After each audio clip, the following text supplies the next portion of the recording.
Hello friends, welcome to my YouTube channel. ಇವತ್ತಿನ ವಿಡಿಯೋದಲ್ಲಿ ಮನೆಯಲ್ಲಿ ಯಾವುದೇ ರೀತಿಯ ತರಕಾರಿಗಳು ಇಲ್ಲದೇ ಇದ್ದಾಗ ಮುದ್ದೆ, ರೈಸ್ ಎಲ್ಲದಕ್ಕೂ ಸೂಪರ್ ಆಗಿರುವಂತಹ ಮೊಸರು ಸಾಂಬಾರನ್ನ ನಾನು ಯಾವ ರೀತಿ ಮಾಡೋದು ಅಂತ ತಿಳಿಸ್ಕೊಡ್ತಾ ಇದ್ದೀನಿ. ಇನ್ನು ಈ ಮೊಸರು ಸಾಂಬಾರನ್ನ ನೀವು ಒಂದ್ಸಲ ಟ್ರೈ ಮಾಡಿದ್ರೆ ಪದೇ ಪದೇ ಮಾಡ್ತಾನೆ ಇರ್ತೀರಾ, ಅಷ್ಟು ರುಚಿಯಾಗಿರುತ್ತೆ. ಬನ್ನಿ ಯಾವ ರೀತಿ ಮಾಡ್ಕೊಳ್ಳೋದು ಅಂತ ನೋಡೋಣ.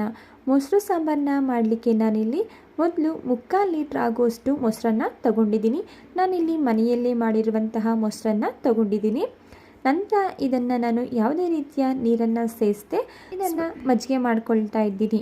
ನೋಡಿ, ಈ ರೀತಿ ನೀವು ವಿಸ್ಕರ್ನಿಂದ ಕೂಡ ಇದನ್ನು ಮಾಡ್ಕೋಬೋದು, ಇಲ್ಲಾಂದರೆ ಮಿಕ್ಸರ್ ಜಾರ್ನಲ್ಲಿ ಹಾಕಿ ಒಂದು ರೌಂಡ್ ಗ್ರೈಂಡ್ ಮಾಡಿಕೊಂಡ್ರೆ ಆಯಿತು.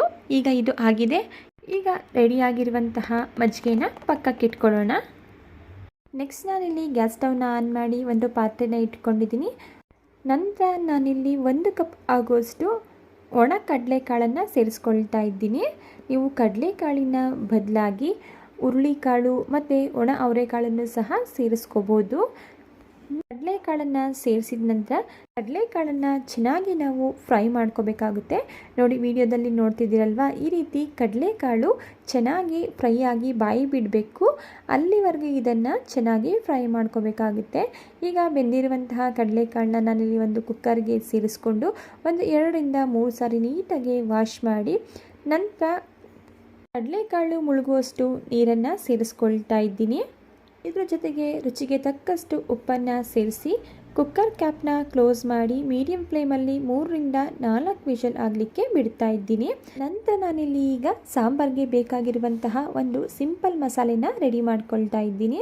ಒಂದು ಬೌಲ್ಗೆ 1 ಗೆಡ್ಡೆಯಷ್ಟು ಬೆಳ್ಳುಳ್ಳಿ, 2 ಟೀ ಸ್ಪೂನಷ್ಟು ಮೆಣಸು, 1 ಟೀ ಸ್ಪೂನಷ್ಟು ಜೀರಿಗೆ, ಇದ್ರ ಜೊತೆಗೆ ವಾಶ್ ಮಾಡಿ ಇಟ್ಕೊಂಡಿರುವಂತಹ 2 ಟೇಬಲ್ ಸ್ಪೂನಷ್ಟು ಅಕ್ಕಿ, ಖಾರಕ್ಕೆ 3 ಹಸಿಮೆಣಸಿನ್ಕಾಯಿ, 1 ಕಪ್ ಆಗುವಷ್ಟು ತೆಂಗಿನಕಾಯಿ ಪೀಸಸ್, ಇದರ ಜೊತೆಗೆ ಒಂದು 1/4 ಟೀ ಸ್ಪೂನ್ ಆಗುವಷ್ಟು ಅರಿಶಿಣದ ಪುಡಿ, ಸ್ವಲ್ಪ ಕೊತ್ತಂಬರಿ ಸೊಪ್ಪನ್ನು ಸೇರಿಸಿ ಇದನ್ನು ರುಬ್ಲಿಕ್ಕೆ ಅವಶ್ಯಕತೆ ಇರುವಷ್ಟು ನೀರನ್ನು ಸೇರಿಸಿ ಇದನ್ನು ನೈಸಾಗಿ ಪೇಸ್ಟ್ ಮಾಡಿಕೊಂಡು ಪಕ್ಕಕ್ಕಿಟ್ಕೊಳ್ತಾ ಇದ್ದೀನಿ.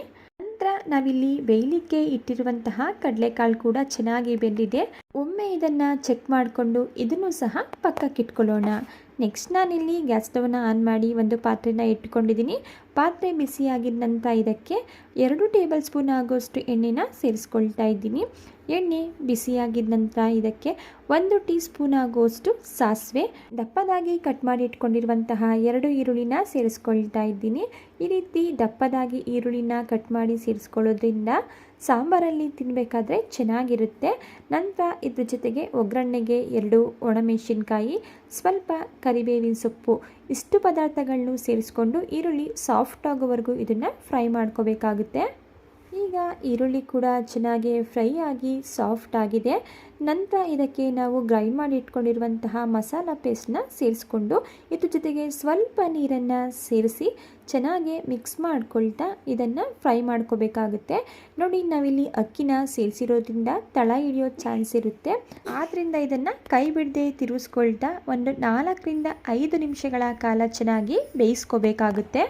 ಈಗ ನಾನಿಲ್ಲಿ 4ರಿಂದ 5 ನಿಮಿಷಗಳ ಕಾಲ ಚೆನ್ನಾಗಿ ಕೈ ಬಿಡದೆ ಇದನ್ನು ಬೇಯಿಸ್ಕೊಂಡಿದ್ದೀನಿ. ನಂತರ ಇದಕ್ಕೆ ನಾವು ಬೇಯಿಸಿಟ್ಕೊಂಡಿರುವಂತಹ ಕಡಲೆಕಾಳನ್ನ ಸೇರಿಸಿ ಮಿಕ್ಸ್ ಮಾಡಿಕೊಂಡು ಒಂದು 2 ನಿಮಿಷಗಳ ಕಾಲ ಮತ್ತೊಮ್ಮೆ ಬೇಯಿಸ್ಕೊಂಡು ಗ್ಯಾಸ್ ಸ್ಟವ್ನ ಆಫ್ ಮಾಡಿ ಇದನ್ನು ಕಂಪ್ಲೀಟಾಗಿ ತಣ್ಣಗಾಗಲಿಕ್ಕೆ ಬಿಡ್ತಾ ಇದ್ದೀನಿ. ಈಗ ಇದು ಕಂಪ್ಲೀಟಾಗಿ ತಣ್ಣಗಾಗಿದೆ. ಈಗ ಇದನ್ನು ಮತ್ತೊಮ್ಮೆ ಮಿಕ್ಸ್ ಮಾಡ್ಕೊಳ್ಳೋಣ.